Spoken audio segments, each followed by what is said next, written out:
Hello guys, welcome back to another video. నా పేరు భరత్, మీరు చూస్తున్నారు పీపీకే వెట్ ఇన్ఫో. ఈ రోజు మనం మాట్లాడుకోబోయేది చాలా అవసరమైన టాపిక్. ఆవుల్లో గానీ బర్రెల్లో గానీ ఫీవర్ వచ్చినప్పుడు మనం ఎలా ట్రీట్ చేసుకోవాలి, ఎలాంటి మెడికేషన్స్ వాడుకోవాలి అనేది మనం వీడియోలో అయితే చూద్దాము. ఈ వీడియో ఎండ్ వరకు అయితే చూడండి, రైతులకు చాలా ఉపయోగకరంగా అయితే ఉంటుంది. మొదటిగా బర్రెల్లో గానీ ఆవుల్లో గానీ వాటికి జ్వరం వచ్చిందని మనం ఎలా తెలుసుకోవాలనేది ఇప్పుడు చూద్దాం. మొదటి కొన్ని లక్షణాలు అయితే ఉంటాయి, ముఖ్యమైన లక్షణాలు అయితే ఉంటాయన్నమాట. శరీరంలో వేడి ఎక్కువగా ఉంటుంది, 103 కంటే ఎక్కువ ఉంటే ఫీవర్ ఉన్నట్టు. ఆవు డల్లుగా అయితే ఉంటుంది, మేత అనేది తినదనమాట. ఊపిరి వేగంగా అయితే తీసుకుంటుంది, పాల ఉత్పత్తి కూడా తగ్గిపోతుంది అనమాట. కొన్నిసార్లు కళ్ళలో నుంచి నీరు, ముక్కుల ద్వారా కూడా డిశ్చార్జ్ అనేది ఉంటుంది అనమాట. ఈ జ్వరం అనేది రావడానికి కారణాలు అనేది అనేకంగా ఉంటాయన్నమాట.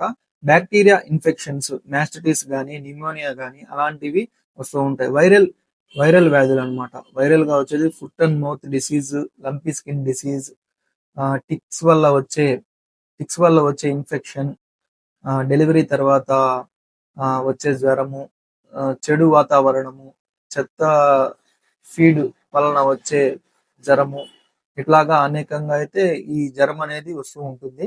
జ్వరం వచ్చిందని చెప్పి కన్ఫర్మ్ చేయాలంటే మనం ఎలా తెలుసుకోవాలంటే సింపుల్ గా థర్మామీటర్ తో చెక్ చేస్తే మనకు తెలిసిపోతుంది. 103 కంటే ఎక్కువ ఉంటే ఫీవర్ ఉన్నట్టు. ఇవి ఫుడ్ కూడా అనేది తిన్నమాట, డల్లుగా అయితే ఉంటాయి ఈ ఫీవర్ ఉన్నప్పుడు. మనం డాక్టర్ని అయితే, వెటనరీ డాక్టర్కి అయితే కాల్ చేసి సలహా అయితే తీసుకోవడం, లేదంటే డాక్టర్ని అయినా పిలిచి చూపించుకుంటే బెటర్. ఇప్పుడు చూద్దాం, ఫీవర్ వచ్చిన తర్వాత మనం ఎలాంటి ట్రీట్మెంట్ చేయాలో మనం చూద్దాము. ఫస్ట్ వచ్చేసి వెట్ సజెషన్ అయితే తీసుకోండి, వెటనరీ డాక్టర్ సలహా అయితే తీసుకొని వాటికి మెనాలెక్స్ లాంటి ఇంజెక్షన్స్ ఉంటాయి, మెనాలెక్స్ కానీ పెయిన్ కిల్లర్ లాంటి ఇంజెక్షన్స్ అయితే ఇవ్వాల్సి ఉంటుంది.